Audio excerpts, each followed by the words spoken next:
Okay, I'll do a video about a record that I received via VCLT, Rockoli Records, Jacob over there. We've been chatting online for a while now, for, I don't know, maybe a year and a half now, maybe 2 years, maybe not that long, but at least over a year. And we've been trading ideas for music. He's been getting into more of the heavier side of heavy metal, like some death metal, some melodic death metal, things like that. And I've been giving him a lot of suggestions for bands to get into. At first, he was kind of like not really into the growling type vocals of death metal, but he got interested, and I started suggesting bands. And I think he's really enjoying those records now. But we have also traded ideas for music of other bands, like I had him buy a couple Arion records. Arion is one of my favorite bands. I think he enjoyed those records. Maybe not as much as some of the other stuff that he's bought, but, anyway. Yeah. So we've been trading back and forth ideas about different types of music, and he sent me a record. He sent me records before. I think, like I purchased records. He bought, from stores near him, and he shipped them to me, and I bought some records from stores near me and shipped them to him. So we kind of trusted each other that we could send each other records. Yeah, he sent me a record out of the blue, and it was a band called Turnstile, and this is their record Glow On. And this is an interesting band. This is a band that's definitely kind of slightly out of my comfort zone for the type of music that it is. It's kind of like, it's really interesting because the genres that are described, that this album are described under on Discogs alone, is pretty wild. They have under Discogs, they have it listed as hardcore, alternative rock, post-hardcore, shoegaze, and indie rock all together. And some of that fits, some of it doesn't, especially the shoegaze stuff. I really don't hear the shoegaze. I'm not hearing like My Bloody Valentine. There's not a ton of distortion on this record. I'm really not hearing the shoegaze part, and I read some reviews, and shoegaze has been mentioned multiple times on some of these reviews, which that genre marker doesn't really make a lot of sense to me for this album. And some of the other stuff like hardcore, I can see why people want to call it hardcore, but this is a very, very light. This is like hardcore light, if I would say, if I could describe it. I mean, this is not like Agnostic Front. This is not any like, super hardcore bands. I'm not even a huge fan of a lot, or I don't listen to a ton of hardcore. I like some of the crossover stuff more, like DRI or Leeway. There's certain bands like that from the late 80s and early 90s, certain crossover type bands that I probably like a little bit more so than straight up hardcore bands. But yeah, I don't know if I understand why people would want to describe this as hardcore, but I don't think I would. Alternative rock for sure. Post-hardcore, maybe. I don't really know a lot of post-hardcore bands, so, maybe this is something, maybe like this is like post-punk, like bands like Green Day maybe are post-punk, where like they have a punky element, but they're, still poppy, and, they kind of are inspired by that, but they take a lighter approach or a more melodic approach to, punk music. And I think that these guys do a very similar thing to hardcore, where they're taking like a more lighter approach or a more melodic approach to hardcore music. And the guitar tones and stuff, they aren't thrashy, you know, they're not really heavy. There's not a lot of chugging riffing. So, you know, hardcore is, these guys are barely hardcore is what I would say. Um, what else do they say? Indie rock for sure. You know, like, yeah, I could put it into that category. And I don't have too many different subgenres in my collection, but indie or indie rock is one of the subgenres that I have in my collection, and I would probably and that is where I'm going to be storing this album. I've listened to this album probably about 10 to 15 times now. I really wanted to give it a shot because, you know, when somebody sends you something, you know, you're like, hey, you know, if they really dug this, you know, let me see if I can really get into it.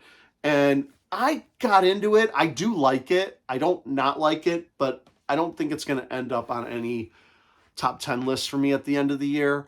And I did enjoy the record, and I think, you know, I have over 2,000 records, and if I had to make a top 10 list, you know, 2,290 records or 2,190 records couldn't be in it. So, you know, it's going to be hard. Now, I'm not saying I bought all those in one year, and this album came out in 2021 as well, so it wouldn't, but I like to do two lists at the end of the year, and I kind of do them on Instagram or whatever. I'll do like, you know, if I can find 10 bands, if I can't find 10, I'll do 5 of like the 2022 records that I bought, stuff that came out in 2022. Then I'll also do a list of 10 things that I discovered and that I really liked, because that's what, you know, record collecting is about. You know, it's about discovering bands, and it's not about discovering bands from 2022 that had albums.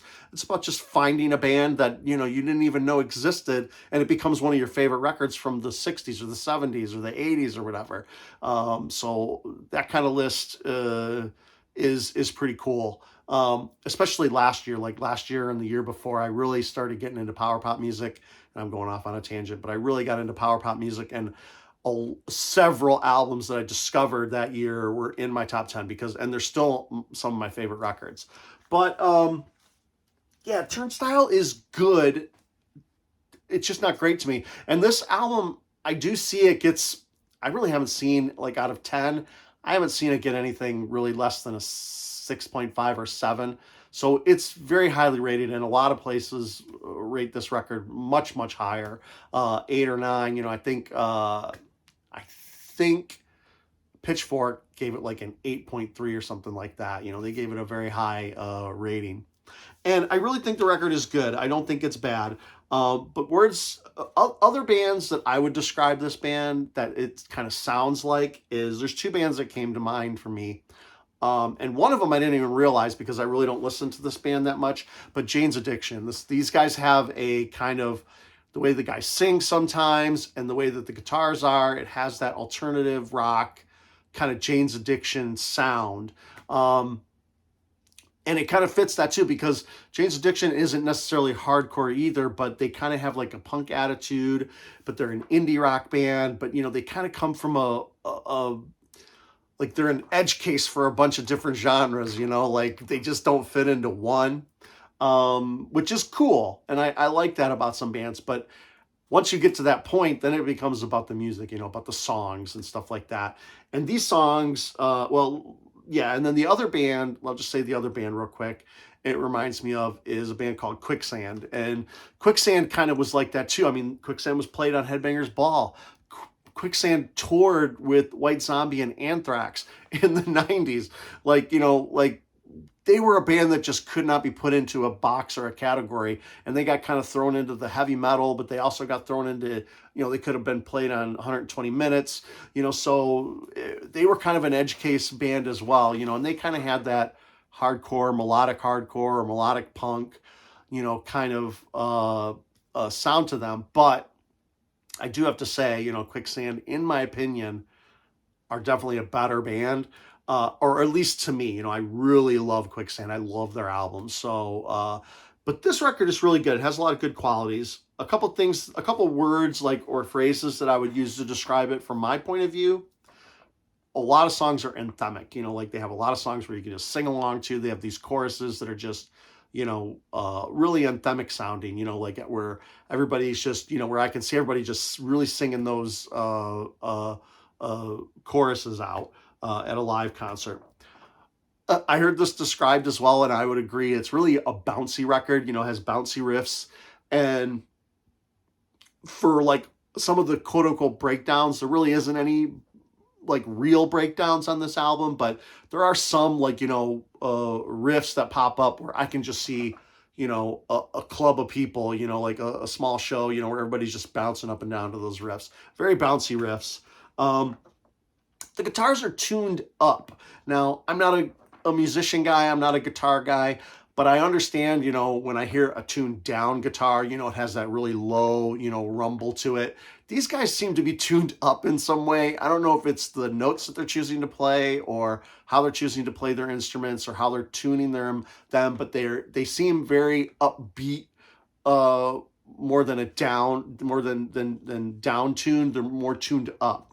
And that may be just something that I made up, but that's kind of how it sounds to me. The other thing that I really like about the album is the songs are incredibly short. I mean, these songs, I don't think there's a song on here that goes up to 4 minutes. Maybe 3.5 minutes might be the longest song. And with the variety of songs, that's really good because you don't get stuck, on some songs that you may not like or certain types of songs that they write. Because there's a lot of electronics in this album. There's a lot of there's a lot of layers to the songs. It's not all just guitar, bass, drums, and singing. There's some keyboard elements in here. There's some just sound effect elements.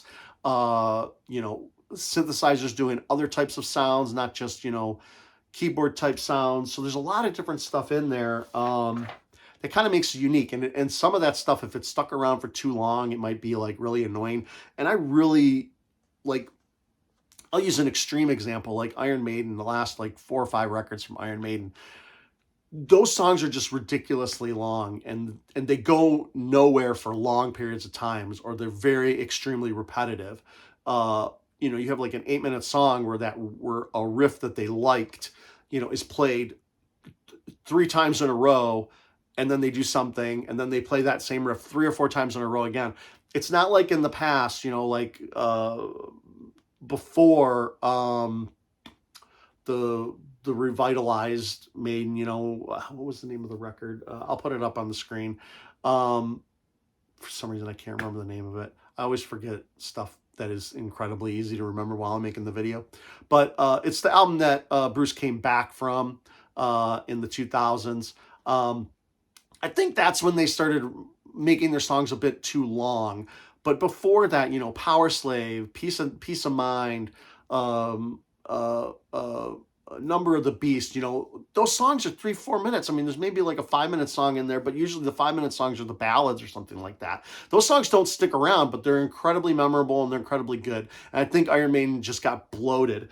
And this band, they really do not do that. They like, and they're memorable songs, like there's a lot of really good songs on here that are really memorable that I could see myself listening to over and over again or putting on a playlist or something like that.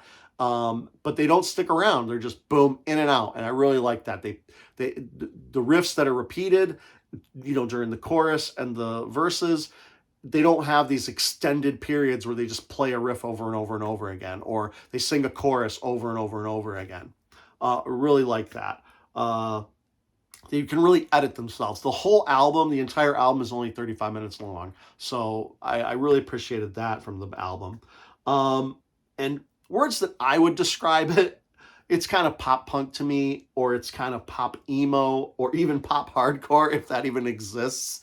I might be making some of that stuff up, or, it's just what it sounds like to me. It's just not, it's to me like what, Green, some people would consider Green Day punk, but then other people would be like, no, this is punk, like Black Flag and stuff like that.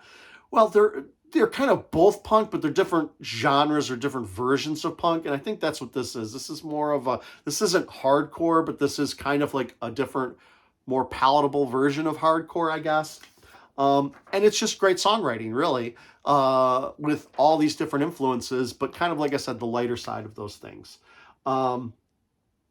And yeah, that's about it. That's about all I have to say about the album. It's a good record. I don't think it's great, but I think it is really good.